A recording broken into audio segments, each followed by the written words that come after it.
Samson se détourna pour voir le cadavre du lion. Et voici, il y avait dans le corps du lion un essaim d'abeilles et du miel. Juge 14:8. Il est très intéressant d'observer un essaim d'abeilles. Elles peuvent vivre dans un arbre creux, dans une caisse en bois, ou même dans la carcasse d'un lion. Leur ville n'a pas de maire ni de directeur. Il n'y a pas de conseil municipal ni de chef politique.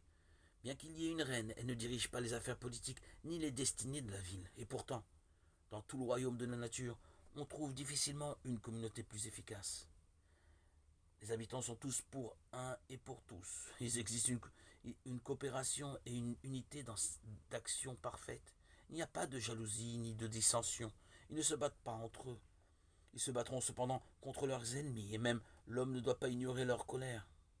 Leur système de répartition des tâches est le meilleur du monde. Chaque travailleuse connaît sa tâche précise. Elle l'accomplit sans qu'elle lui soit désignée ou qu'un ordre lui soit donné, car il n'y a pas de supérieur. Dans la cité des abeilles, il n'y a aucun problème de chômage. Peut-être Dieu veut-il, par l'exemple de ces petites créatures fascinantes, nous apprendre comment nous devons fonctionner dans les assemblées des saints.